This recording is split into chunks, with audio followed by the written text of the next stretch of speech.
Hi, y'all. I'm Tim, and you're not. Be very thankful for that. 12 months, 52 weeks, 365 days. Today, it feels a lifetime away.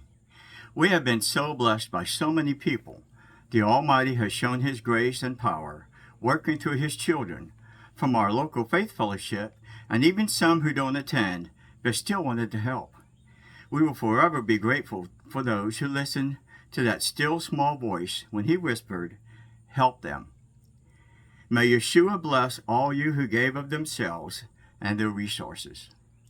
Scripture tells us God knows the end from the beginning. Isaiah 46:10. He is not surprised or caught off guard. He is putting together a masterful tapestry, fitting together puzzle pieces of many lives simultaneously, flawlessly. During the 2020 COVID pandemic, a single lady from another state was unable to get medical treatment for a very serious condition.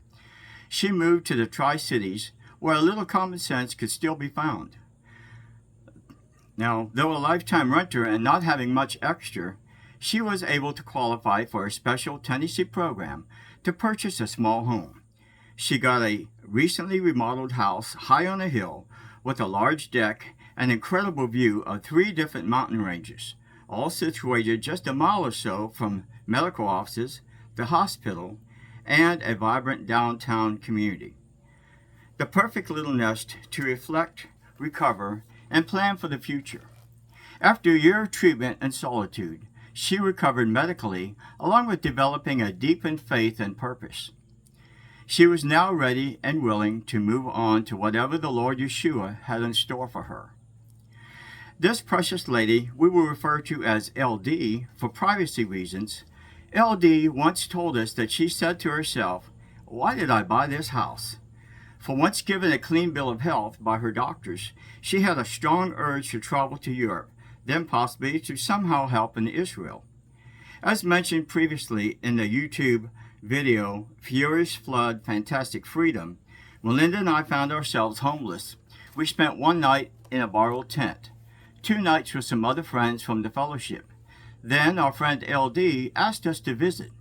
After a few minutes, she asked us how we liked it. We did, a lot. We thought maybe she would offer us to stay in the spare bedroom. Though it only has a small single bed, I'm fine with sleeping on the floor.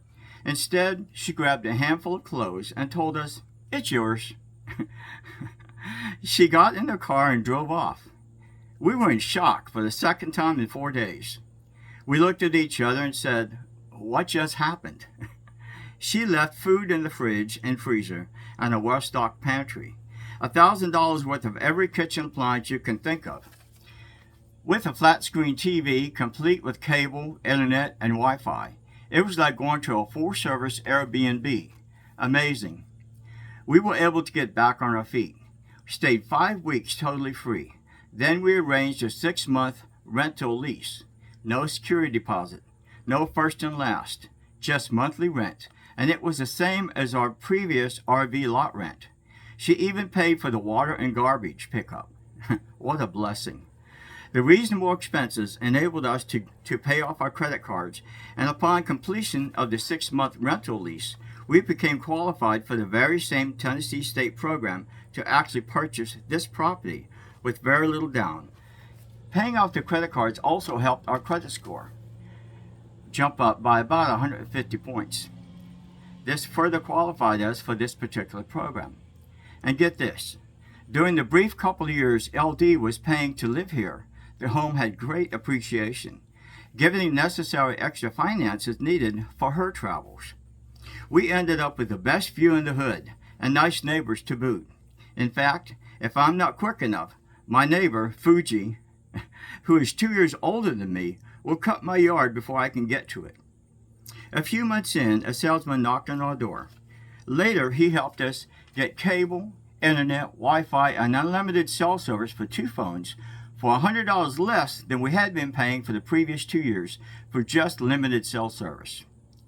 Before the flood, we had a 26-year-old RV with high mileage. The coach air conditioning didn't work. The transmission controls were acting up. The custom sound system quit working. All 6 semi-sized tires were 8 years old. The solar system no longer worked, and the LP liquid propane system had been leaking, so I'd ripped it out, the tank, the piping, and the stove and oven. So no heat, only 2 small electric heating boxes with 2-inch thick walls for insulation. We no longer trusted the mechanicals enough to travel to Florida or Maine to visit our children and grandchildren. Our old 2008 Lincoln's all-wheel drive system never worked since we purchased it the previous year.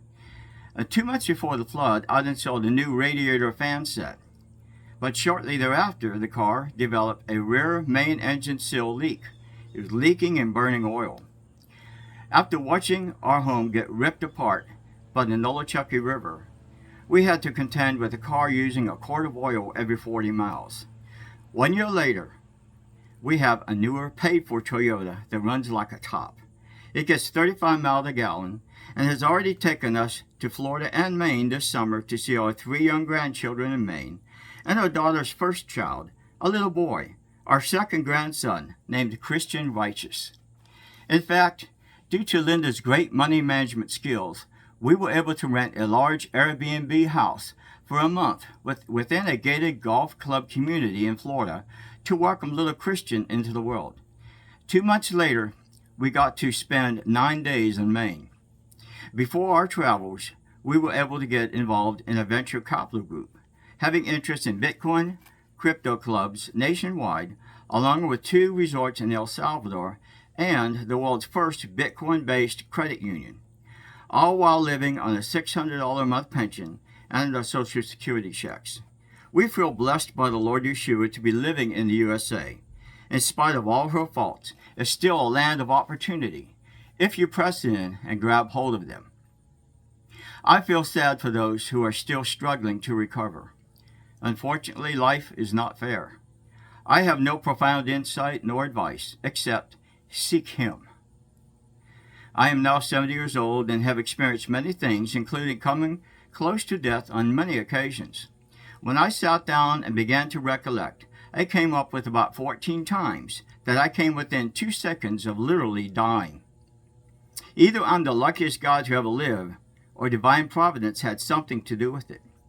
I've never won the lottery, so I'm pretty sure mere chance had nothing to do with it. Although I did win a car once in a giveaway promotional from a large new and used car dealer. A very nice Buick Riviera. Little did I know, the Lord provided it so I'd have a way to drive from Florida to Pennsylvania to see my dad just before he went home to rest in Yeshua.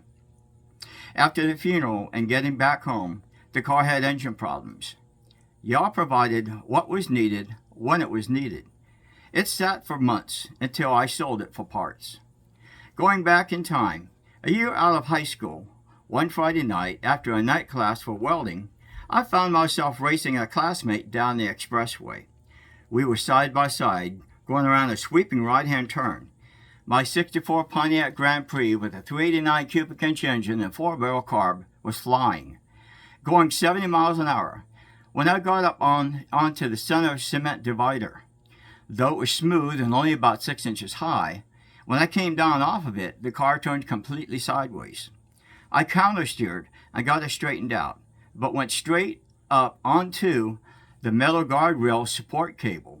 It acted as a ramp. The impact instantly flattened 4 H-beam steel support posts. Next to the guardrail was a 30-foot vertical drop-off. The car should have flipped over onto its roof. I had no seatbelt on. Instead of flipping, the car perfectly pivoted 180 degrees on top of the half-inch thick cable and sat down next to it, facing backwards on the side of the road. I walked away without a scratch, and the nice younger cop actually talked the older cop out of giving me a ticket. 2 years later, as I was cruising home one March evening on a Honda Goldwing motorcycle, a Chevy Monte Carlo with 3 old ladies, they were in their 30s. They pulled out directly in front of me. Though only traveling about 55 miles an hour, I only had 40 feet and 2 seconds to react. Hitting the brakes and the horn, swerving to the left.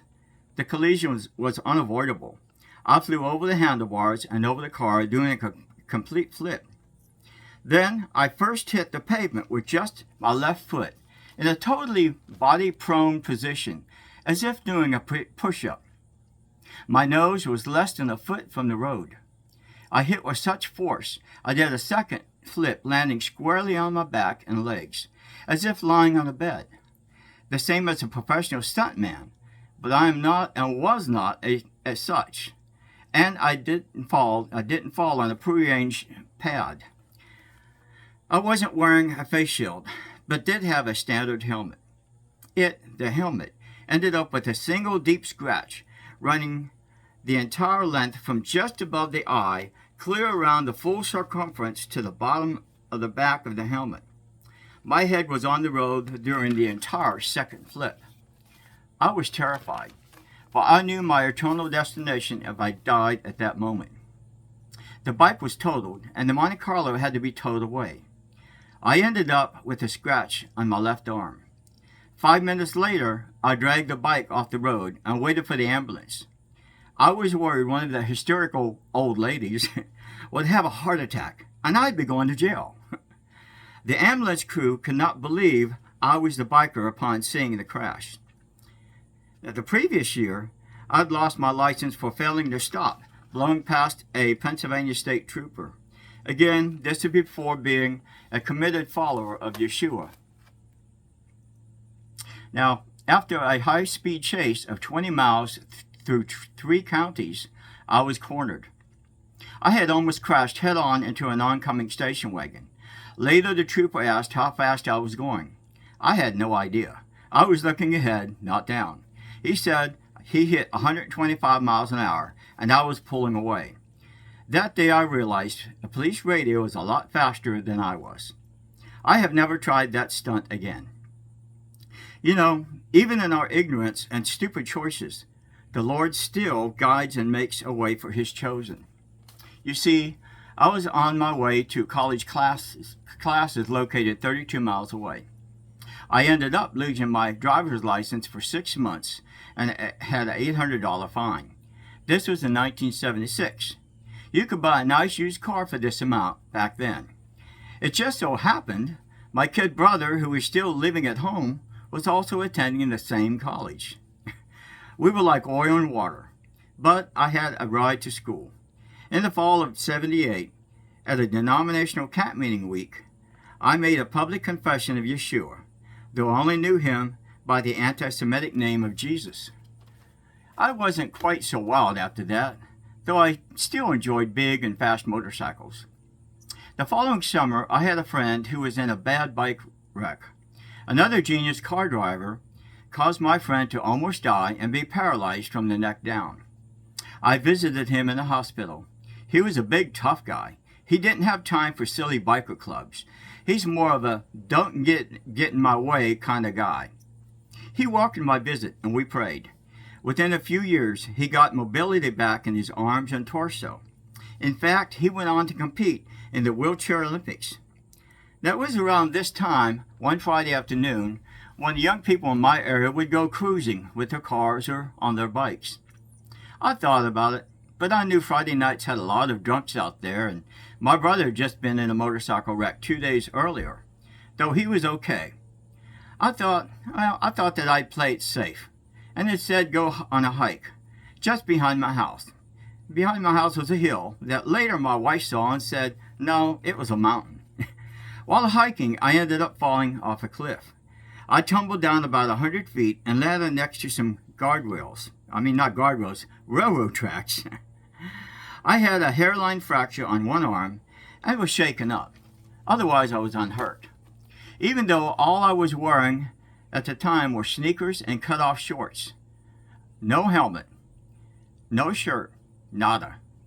The next day, my dad and I went back down a Safeway roundabout, and we found my eyeglasses, unbroken, and a bare unsheathed hatchet I had simply slipped between my shorts and belt. On 2 different occasions in 2 different states, I had people in cars trying to run me down. Once, I had some young jerks on a back road in North Carolina throwing hundreds of nails on the highway in front of me, laughing their heads off, waiting for me to crash. Going back in time, as a little kid, about 8 years old, and my brother was 6, we jumped in the deep end of a swimming pool while on vacation in Hollywood, Florida. We had never been in a swimming pool. It would have been nice if we knew how to swim. Our dad, fully dressed, rushed down from the second-story motel room and dove in, saving us both. And of course, 1 year ago, I almost drowned. I went down 3 or 4 times, and my Heavenly Father used the flesh of a young man named Andy, who minutes earlier said he wasn't going to let me go out there alone. God is so good. Though not life-threatening, sometimes we can be in such pain we may think we're about to die. In 2012, I went to North Dakota to work in the oil fields. While there, I had a consistent pain. I thought maybe the kidney stone problem from a year or so earlier had returned. I wavered as whether to bother going to the doctor, since I'd learned to live with the pain. After 1 or 2 hours curled up in a fetal position, the pain would subside, and I could go on with my business. But since I made good money when working up there, I went ahead and got checked out. I was quite surprised when after some x-rays or a CAT scan, I don't remember which. Well, this was I think a Tuesday, and the doctor said, "Your surgery is scheduled for Friday." It seemed that the kidney stone was back, and it was so large it had almost completely blocked off one kidney. I had the surgery, and 3 hours later I faked a phone call saying, quote, "My ride's out in the parking lot." I had hidden my car key outside. Once out, I drove the 100 miles back to western North Dakota. No such thing as Uber back then. In 1981, I moved from PA, Pennsylvania, to Florida to attend the Bible college. The second year there, I was out of money, so a friend and I both got jobs at a local funeral home. This job included free rent of our small house. We shared the house across the street. I had a bedroom in the back. Being an old, very basic house, it didn't have central air or any heat. All we had were a couple of old electric heaters. One winter's night, it was cold for Florida, so I cranked up the electric heater, put it right next to the bed, and lights out at 11 p.m. I woke up about 4:30 a.m. We did not have a smoke alarm. I smelled smoke. Now, I was never a smoker. No one in my family ever smoked, at least not at my parents' home. So, when I smelt that, I opened my eyes to see the cloth curtains next to the bed ablaze, clear to the ceiling. And the heavy blanket on the bed was also ablaze, directly over my feet. I jumped up, grabbed my blue jeans, and used them like gloves, tore down the curtains to the floor, and beat out the flames with the same blue jeans. Thankfully, the bedroom wall had not yet ignited. As I tried to do the same and beat out the fire on the bed, it became apparent the fire had gone through 2 blankets and gotten directly into the mattress. So, after throwing on the blue jeans, in my bare feet, I grabbed the smoldering mattress and dragged it out to the yard. We had no landline, and this was 15 years ago, so we had no cell phones. So, at around 8:30 a.m., I went over and told my boss. He had the fire department come over and check things out. The chief told him later that young man, me, that I should not be alive. The vast majority of times, when people are sleeping and a fire occurs, they get asphyxiated from the toxic smoke and fumes, and often die before the flames get to them. Later, in 1988, after being married, old Slewfoot paid us a visit. We had lost our first 2 children due to miscarriage, but Linda was again expecting. She was the lab manager of the hospital, and I was a USDA inspector working rotating shifts at a citrus production facility. During the harvest season, we had to work 24/7 for 6 to 7 months. I'd be on the clock 8 hours and then off 16. We did this for 7 days. Then I'd be off 8 hours and have to be right back 8 hours later for the next shift for the next 7 days. We repeated this for months and months. Now, after a couple of months of doing this, I was exhausted. I came home one day while my wife was at work. I was hungry, so I put on a pot of oil on the stove, cranked it up on high, and went to the bedroom to change clothes for just a couple of minutes. I wanted to fry up some of Linda's amazing homemade egg rolls. As I walked by the bed, it looked so comfortable, and it said, "Come, lay down, just for 2 minutes. You're so tired. You deserve it. It'll be okay. You deserve it." So I did. You guessed it. 2 minutes turned into half an hour. I fell asleep, and I dreamt I heard the lab timing buzzer go off. I knew I was dreaming, so I ignored the buzzer, at least until our little dog began barking her head off. Then I smelt the smoke. My stomach sank, and I had a surge of adrenaline. Rushing to the kitchen in my bare feet, with no shirt, I grabbed the pot with my bare hands, took it off the stove, with flames shooting high enough to hit the range hood. Moving fast, some of the oil splashed out onto me, and the pot slipped out of my grasp and fell to the floor. I picked it up and put it into the sink, where it immediately caught the small window curtain on fire. Got that out and had a sigh of relief. Besides the curtain and one small spot on the floor, there was just some smoke damage. About $1,200 total. You know, sometimes our poor choices lead us into dangerous situations, but it's not always something you or I did. The enemy is always looking for an opportune moment to strike. 2 weeks before Thanksgiving in 2021, we decided to walk a half mile from our campsite over the I-4 interstate to the Hardee's and grab a meal. Before getting there, I was assaulted by a crazy guy. He didn't try to rob me, and it wasn't a racial thing. He simply muttered incomprehensible tirade of words and came at me. I later found out he was a recently released 25-year-old, 6'7" tall, 260-pound ex-con who was scheduled to go to court again on pending charges. He smashed his fist into my face, breaking my eyeglasses and slit my nose. Then he backed up, muttered a few more words, and attacked again. All I could do was get in a defensive boxing position. The guy acted irate and was 15 inches taller than me. On his third attack, I thought if he throws me down on the concrete, that might be the end of me. I grabbed a foot-long stick to swing at him and grazed his arm. He punched the top of my head and did a roundhouse kick to the back of my leg, trying to take me down, but couldn't. So he backed up, straightened his clothes, and said the only words I understood. He said, "That didn't hurt." He smirked and walked away towards the stores we had been headed to. This day I had purposely left my pistol at home, thinking there's never anyone on that stretch of road. And the pistol's so heavy. It's heavy in my short pants pocket. The deputies captured him, and he ended up serving 2 years, then got out without ever paying the court-ordered restitution. As I was recounting the Father's faithfulness in protecting me, I discovered it had even begun before I was born. I thought back to some family history my parents had shared with me, and I did some research. It blows my mind how he cares for his own. My parents were broken after losing their second child, their firstborn son.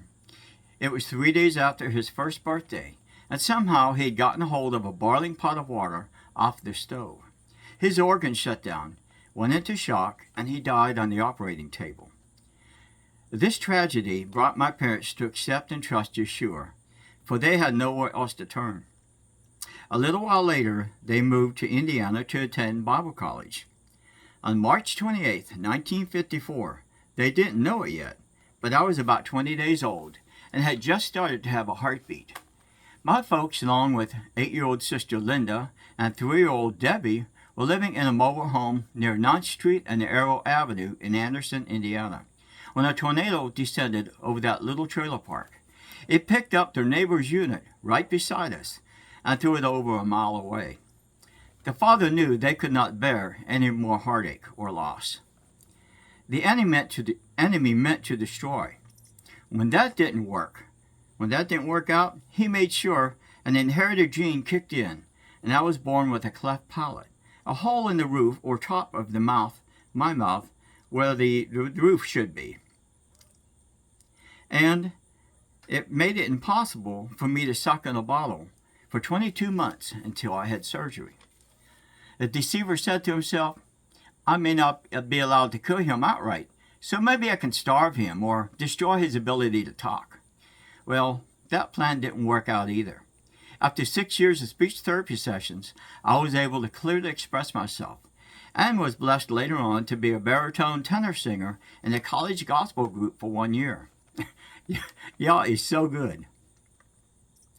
I share all of this to bring to light two main points. One, I can't for the life of me understand why the good Lord would go to such trouble for unworthy beings such as me. I am certainly no one special. Second, I have been young and now not so much. Yet, having faced death multiple times, the most astounding revelation has been the stark contrast of emotion before making an open public commitment and confession of Messiah as my Savior and soon coming King, my hope, my joy, my God. Well, before facing this, death was a gut-wrenching, terrifying event. Now, as an obedient follower who attempts to show his love by living according to his Torah, 1 John 5:2 and 3, I have full confidence in my future, whether here or in the world to come. When I face death, my being is of little consequence. It is the loved ones left behind I think about. Yet even then, I know he is always prepared. His plan is impeccable. Oh yeah, our friend LD, she traveled. She spent several months in Greece, Jordan, and Israel. She is helping ministries as the Lord opens the doors. As far as I know, she doesn't have any formal training for missions, but she does have a willing heart, and that is all Yeshua requires to accomplish his will. And to put a cherry on the top of all of this, our little dog Zuriel, who was rescued from the flood, is still hanging in there, in spite of the vet wanting to put him down 16 months earlier. Now, Zuriel in Hebrew means, my rock is El. Indeed, what the enemy has meant for evil, Yah has used to restore and to bless. Shalom.